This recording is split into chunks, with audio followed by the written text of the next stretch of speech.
Assalamualaikum warahmatullahi wabarakatuh.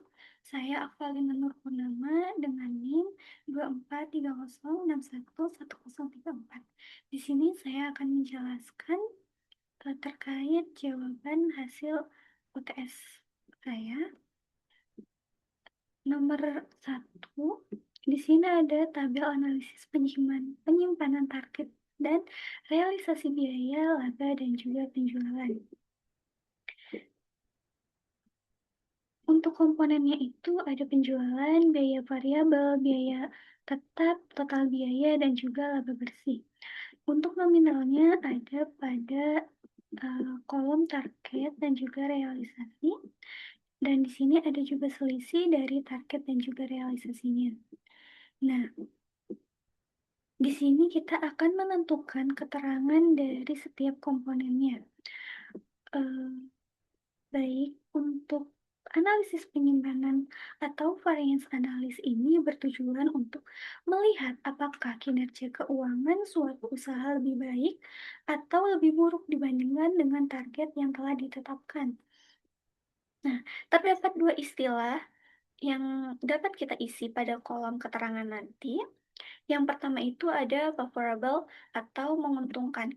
Nah, kategori favorable ini apabila jika terrealisasi membuat laba lebih besar dari targetnya. Dan selanjutnya itu ada unfavorable atau tidak menguntungkan, yang artinya jika realisasi membuat laba lebih kecil dari target. Baik, bisa dilihat untuk komponen penjualan itu keterangannya unfavorable, biaya variabel juga favorable, biaya tetap, total biaya, dan juga laba bersih semuanya unfavorable.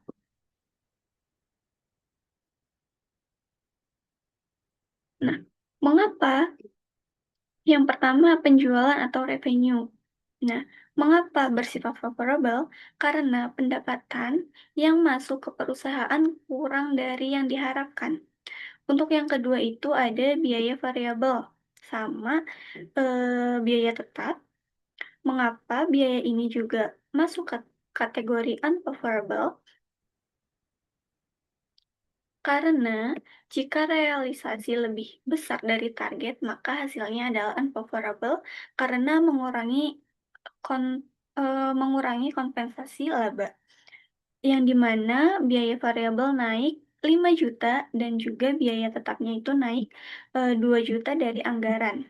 Selanjutnya ada total biaya. Total biaya ini keterangannya juga unfavorable. Mengapa? Karena secara keseluruhan pengeluaran perusahaan lebih tinggi sekitar 7 juta dari rencana. Maka dari itu kita isi dengan unfavorable. Untuk yang terakhir ada laba bersih. Laba bersih juga kita isi keterangannya dengan unfavorable. Mengapa?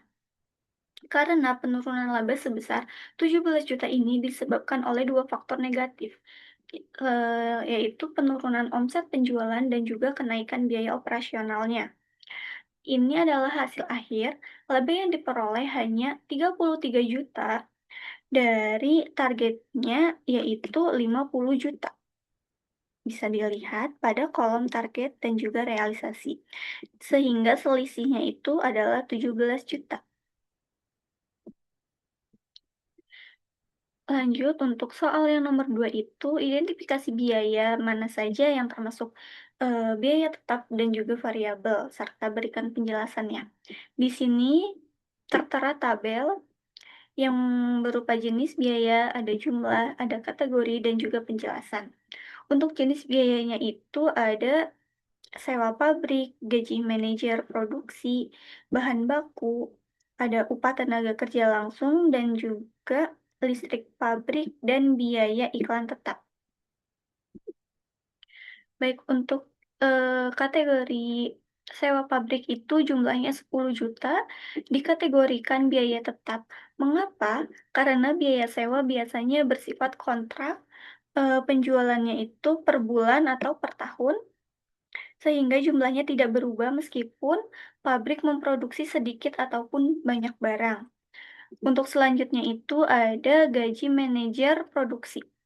Di sini Jumlahnya ada 8 juta, kategorinya biaya tetap. Mengapa?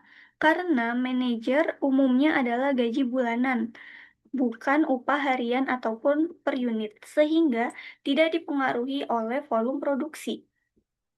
Untuk selanjutnya ada bahan baku, senilai 15 juta. Keterangannya itu biaya variabel. Mengapa? Karena semakin banyak produk yang dibuat, semakin banyak bahan baku yang dibutuhkan. Biaya ini berupa, biaya ini berupa secara linear dengan volume produksi. Untuk selanjutnya itu ada upah tenaga kerja langsung senilai 12 juta yang masuk ke biaya variabel. Mengapa? Karena biasanya dihitung berdasarkan jumlah unit yang dihasilkan ataupun jam kerja lembur untuk mengejar target produksi. Jika produksi naik, maka upah pun akan naik. Selanjutnya ada listrik pabrik yang bernilai 5 juta. Ini masuk pada biaya variabel. Mengapa? Karena meski ada biaya beban dasar, penggunaan listrik mesin produksi sangat tergantung pada beberapa lama dan juga sering mesin tersebut beroperasi, sehingga menyebabkan volume produksi. Kemudian ada biaya iklan tetap yang bernilai 3 juta. Biaya iklan tetap ini masuk ke biaya tetap. Mengapa? Sesuai dengan namanya, biaya ini sudah dianggarkan dalam jumlah tertentu, misalnya seperti biaya sewa baliho dan tidak berubah berdasarkan jumlah unit yang terjual. Lanjut, untuk soal nomor 3 itu, pengertian istilah break-even point atau BEP dan apa kegunaan analisis tersebut jika teman-teman sebagai pengusaha. Baik, break-even point itu titik impas, yang artinya kondisi di mana total pendapatan sebuah unit usaha sama dengan total biaya yang dikeluarkan. Nah, pada titik ini perusahaan tidak mendapatkan keuntungan ataupun laba, namun juga tidak mengalami kerugian, yang artinya BEP ini tercapai ketika selisih antara penjualan dan juga biaya variabel disebut contribution margin, yang nilainya itu tetap ataupun sama dengan total biaya tetapnya. Secara sistematis, di sini ada rumusnya, BEP unit sama dengan biaya tetap dibagi harga jual per unit dikurangi biaya variabel per unit. Kemudian, apa sih kegunaan analisis BEP bagi pengusaha itu?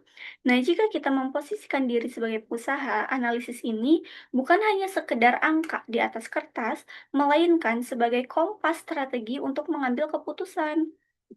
Yang pertama itu sebagai penentu target penjualan minimal. Kami jadi tahu persis berapa jumlah produk yang wajib terjual agar tidak rugi, dan juga membantu kami menempatkan target harian ataupun bulanan bagi tim sales. Yang kedua itu sebagai alat evaluasi harga. Jika setelah dihitung BEP-nya terlalu tinggi atau misal harus menjual 1.000 unit, padahal kapasitas produk tersebut cuma 500. Jadi, kami bisa memutuskan apakah harus menaikkan harga jual ataupun menekankan biaya produksi. Yang ketiga, perencanaan keuntungan atau profit planning. Nah, di sini kami bisa memprediksi berapa laba yang didapat jika penjualan melebihi titik impas. Nah, setiap unit yang terjual itu di atas BEP akan langsung berkontribusi pada laba bersih. Yang keempat, memahami struktur biaya. Nah, analisis ini itu memaksa kami melihat seberapa besar beban biaya tetap seperti sewa gedung ataupun gaji terhadap bisnis. Jika biaya tetap terlalu tinggi, bisnis kita pun akan lebih beresiko saat penjualan sedang lesu. Untuk yang terakhir itu ada mitigasi risiko. Saat ingin melakukan ekspansi ataupun peluncuran suatu produk baru, analisis BEP membantu memberikan gambaran apakah proyek tersebut layak secara finansial ataupun terlalu beresiko untuk dijalankan. Itu. Kemudian kita lanjut ke soal yang nomor 4. Nah, di sini itu ada gambar yang kita mendeskripsikan angka yang ada di gambar ini. Nah, jadi gambar tersebut itu menunjukkan grafik biaya tetap bertahap atau step phases cost. Berbeda dengan biaya tetap yang terlalu datar, biaya ini itu akan melonjak pada tingkat aktivitas tertentu. Nah, berikut ada deskripsi penjelasan detail tentang angka-angka yang tertera. Nah, yang pertama itu ada rentang 1, 0 sampai 100. Nah, ini tuh biaya tetap berada di angka 4.000. Pada level ini, kapasitas yang tersedia, misalnya satu mesin ataupun satu ruangan itu masih mencukupi untuk memproduksi hingga 100 unit. Dan yang kedua ini ada rentang 2 itu dari 101 sampai ke 200. Nah, biaya tetap naik menjadi 5.000 di sini. Kenaikannya sebesar 1.000 ini biasanya terjadi karena perusahaan harus menambah kapasitas seperti nyewa alat tambahan untuk melayani volume di atas 100 unit itu. Kemudian ada rentang 3 di sini. Nah, rentang 3 itu dari 201 sampai 300 unit. Biaya tetapnya naik lagi menjadi 6.000. Nah, hal ini itu menunjukkan adanya penambahan biaya tetap baru untuk mendukung sebuah volume produksi yang semakin besar. Di sini ada grafiknya. Ini untuk rentang 3, ini rentang 2, dan juga ini rentang 1. Nah, di sini ada konsep relevant range atau rentang relevan. Nah, jadi grafik tersebut itu menjelaskan konsep penting dalam akuntansi biaya yaitu relevant range. Di mana rentang volume kegiatan di suatu asumsi biaya tetap dan juga biaya variabel akan berlaku. Dalam gambar tersebut, jika volume kegiatan berubah dari 90 unit ke 110 unit, biayanya tidak lagi tetap di angka 4.000, melainkan melompat ke angka 5.000, yang artinya angka 4.000 hanya relevan atau berlaku tetap selama produksi berada di antara 0 sampai 100 unit. Lanjut untuk soal nomor 5. Menyebutkan perbedaan dari akuntansi manajemen dan akuntansi keuangan minimal dari 6 aspek.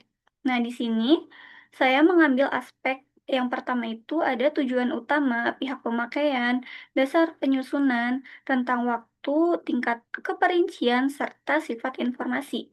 Baik, yang pertama ada tujuan utama. Pada akuntansi keuangan, tujuan utamanya itu memberikan inovasi keuangan kepada pihak internal, eksternal seperti investor, bank, dan juga pemerintah. Sedangkan akuntansi manajemen memberikan informasi kepada pihak internal seperti manajer dan juga pemilik untuk mengambil sebuah keputusan. Yang kedua itu ada pihak pemakai. Dalam akuntansi keuangan, pihak luar perusahaan ataupun eksternal. Sedangkan pada akuntansi manajemen, manajer di berbagai tingkatan organisasi yang artinya itu di dalam internal. Yang ketiga, ada dasar penyusunan. Nah, dalam akuntansi keuangan harus sesuai dengan standar akuntansi keuangan yaitu SAK ataupun IFRS yang berlaku. Sedangkan akuntansi manajemen tidak terikat standar formal, disusun berdasarkan kebutuhan manajemen. Yang keempat itu ada rentang waktu. Akuntansi keuangan berfokus pada data masa lalu atau historis untuk melaporkan apa yang sudah terjadi. Sedangkan akuntansi manajemen itu berfokus pada masa depan atau proyeksi melalui anggaran dan juga peramalan. Yang kelima itu ada tingkat keperincian. Pada akuntansi keuangan menyajikan informasi tingkat mengenai perusahaan secara keseluruhan. Sedangkan di akuntansi manajemen itu menyajikan informasi detail per departemen, per produk ataupun per wilayah. Dan yang terakhir itu ada sifat informasi. Pada akuntansi keuangan bersifat objektif, dapat diuji kebenarannya dan sangat presisi, sedangkan di akuntansi manajemen itu bersifat subjektif, sehingga ini tuh relevan untuk keputusan, seringkali berupa estimasi. Untuk soal yang nomor 6 ini, kita memperhitungkan angka persentase Eee, yang ada pada soal. Di sini itu ada penjualan, ada harga pokok penjualan, ada laba kotor, ada, biaya pemasaran, biaya administrasi, dan juga laba operasi. Nah, di sini kita memakai rumus dasar, yaitu persentase sama dengan nilai komponen dibagi total penjualan, kemudian dikalikan 100%. Untuk perhitungannya, untuk penjualan itu perhitungannya 1.000 dikali 5 yang hasilnya itu 5.000 kemudian dipersentasekan, menggunakan rumus yang di atas, yaitu 5.000 dibagi 5.000 kemudian dikali 100% sehingga menghasilkan 100%. Sama halnya dengan harga pokok penjualan ataupun HPP yang akan menghasilkan 60%, untuk laba kotor atas penjualan itu 40%, biaya pemasaran itu 10%, biaya administrasi itu ada 15%, dan, laporan operasi, laba operasi itu ada 15%. Nah, adapun penjelasannya untuk HPP itu kan 60%. Nah, artinya dari setiap Rp1 penjualan yang kita dapatkan, sebanyak 0,6 ataupun 60% diantaranya digunakan untuk membiayai produk barang tersebut. Kemudian, ada laba kotornya itu 40%. Nah, ini menunjukkan margin keuntungan awal sebelum dipotong biaya operasi, untuk kantor dan juga pemasaran. Dan yang terakhir itu ada laba operasi sebesar 15%. Ini adalah angka yang sangat penting. Artinya, keuntungan murni dari aktivitas operasional perusahaan adalah 15% dari total omset. Jika kita berhasil menjual barang senilai 100, maka laba bersih yang kita terima itu adalah 15% dari omset tersebut. Untuk yang terakhir, ada gambar, kita diminta menjelaskan kembali perhitungan menentukan biaya variabel dan juga biaya tetap.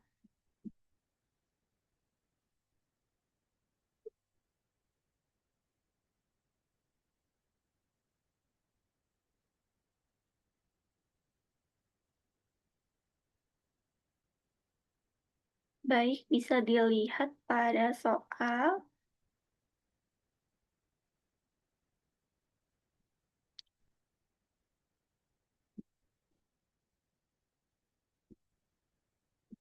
ini tuh ada tahun ke-1, kedua, ketiga, keempat, dan juga kelima. Serta sudah ada jumlahnya di sini.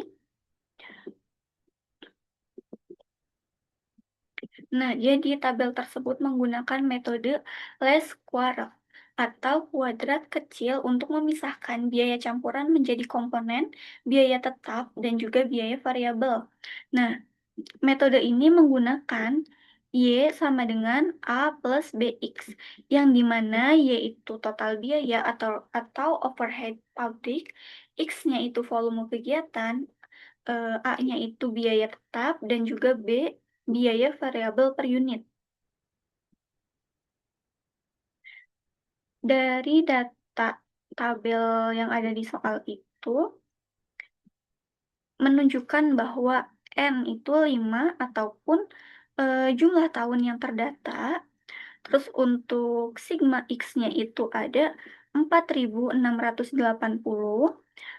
sigma Y-nya itu ada 28.550, kemudian sigma X Y-nya itu ada 26.733.750,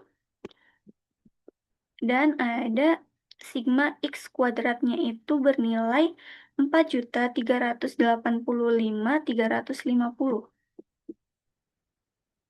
Untuk sigma Y kuadratnya itu ada 163.162.500. Nah, di sini kita mencari biaya variabel. Untuk mencari nilai biaya variabel ataupun B, gambar ini menggunakan metode eliminasi pada dua persamaan normal. Kita menggunakan persamaan yang pertama itu yang 28.000 berarti pakai sigma Y. Di sini 5A plus 4.680B dikali 936. Kemudian persamaan yang keduanya kita menggunakan sigma XY yang bernilai 26.733.750. Kemudian, agar nilai A bisa dieliminasi, persamaan 1 dikalikan dengan hasil bagi 4.680 dibagi 5. Sehingga hasilnya itu 936.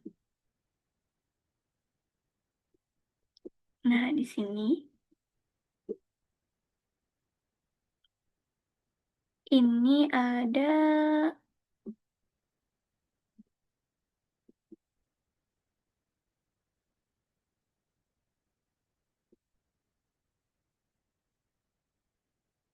28.550 dikalikan 936 sehingga hasilnya 26.722.800.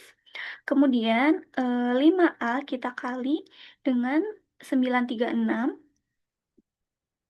yang kemudian hasilnya itu 4.680A ditambah dengan ini dulu 4.680B dikali 936 sehingga hasilnya itu 4.380.480B. Nah, kita kurangi dengan persamaan yang kedua.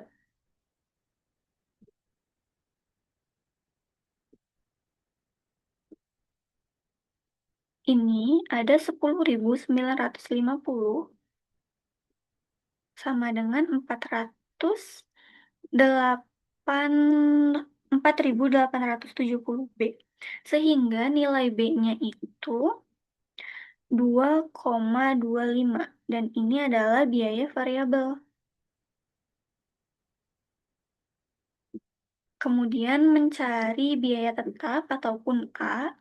Setelah nilai B ditemukan, masukkan nilainya ke dalam persamaan 1 untuk mendapatkan nilai biaya tetapnya.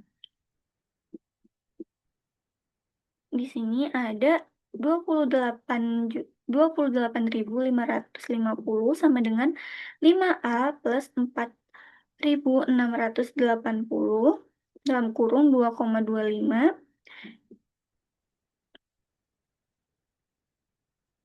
sehingga biaya tetap dapat dihasilkan 3.604.